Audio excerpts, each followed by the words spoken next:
తెలంగాణ తొలి ముఖ్యమంత్రి కేసీఆర్ ఇకపై ప్రజాక్షేత్రంలోకి రాబోతున్నారని చెప్పారు ఎమ్మెల్సీ ఎల్ రమణ. 6 గ్యారంటీల అమలులో విఫలమైన రాష్ట్ర ప్రభుత్వాన్ని నిలదీస్తామని కూడా చెప్పారు. ఇటు తెలంగాణకు కేంద్రం చేస్తున్న అన్యాయాలపై ప్రశ్నిస్తామన్నారు.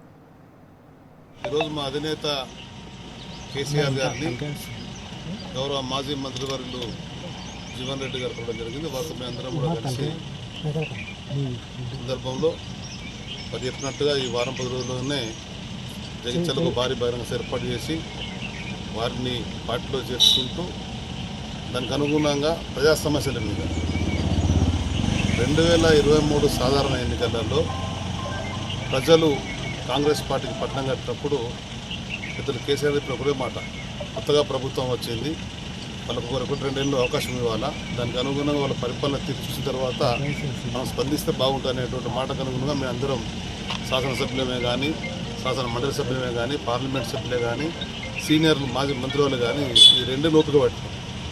ఈ 28 నెలల కాంగ్రెస్ ప్రభుత్వ పరిపాలనలో అగమ్య గోచరంగా ఉంది. ఆర్థిక సంక్షోభంలో రోజు కూలిపోతున్నది. ప్రజాక్షేత్రంలోకి మా కేసీఆర్ రావడం అనేది మా అందరికి కూడా, పార్టీలో ఉన్న ప్రతి వ్యక్తికి, ప్రతి సభ్యునికి, తెలంగాణ సమాజంలో ప్రతి బిడ్డకు అదొక మంచి శుభపరిణామం.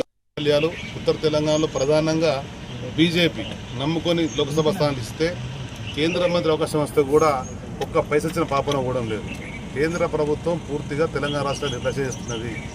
ఆ పార్లమెంట్ సభ్యులు కూడా ప్రజా సమస్యల పరిష్కారం కూడా పాటుపడడం లేదు, అభివృద్ధి జరగడం లేదు, ఒక న్యాయపతి ఇచ్చిన పాపన కూడా లేదు. కనుక వాటికి అనుగుణంగా మేమందరం కార్యక్షేత్రంలోకి వెళ్ళి బీఆర్ఎస్ పార్టీ తెలంగాణ రాష్ట్రంలో తిరుగులేని శక్తి అయ్యే విధంగా అభివృద్ధి అనే సందర్భంతో రోజు బయలుదేరాం.